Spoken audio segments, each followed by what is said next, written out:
Hello, and welcome to this Miklix video where I'm going to show you how to defeat the boss called Crucible Knight Ordovis in Auriza Hero's Grave in Elden Ring. As you probably know, bosses in Elden Ring are divided into 3 tiers.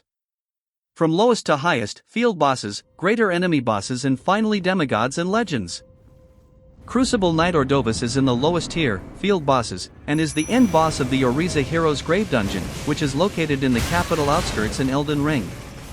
Like most lesser bosses in the game, this one is optional in the sense that you do not need to defeat it in order to advance the main story.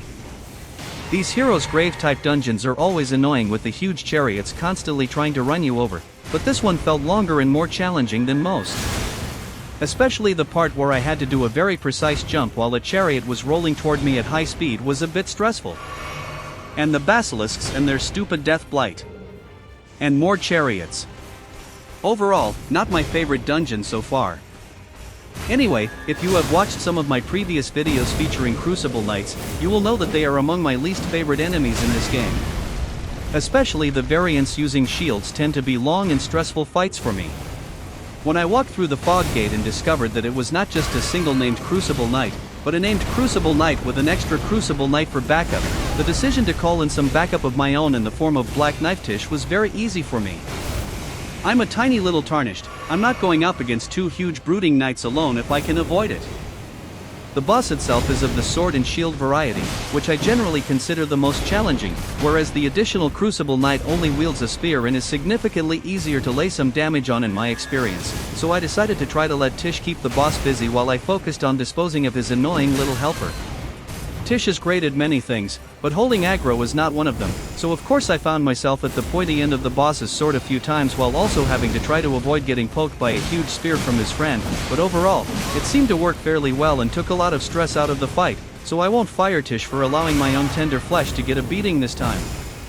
If it had been Angbel, he would never had heard the end of it though. Lucky for him that he's currently enjoying retirement for as long as I'll allow it. When the extra knight eventually died, it was a fairly simple matter of teaming up against the boss and finishing him off. Funny how that tactic appeared to be exactly what he had planned to use on me. That's the kind of switcheroo I like. Turns out that these Crucible Knights are significantly easier to backstab if someone else is keeping their attention, big fat surprise. And now for the usual boring details about my character. I play as a mostly Dexterity build.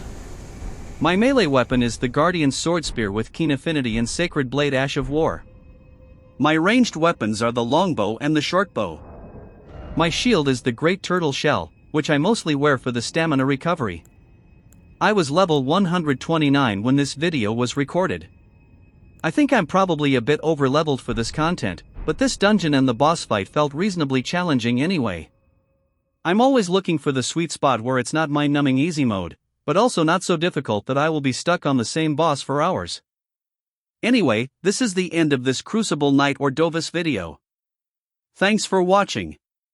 Check out the YouTube channel or Miklix.com for more videos.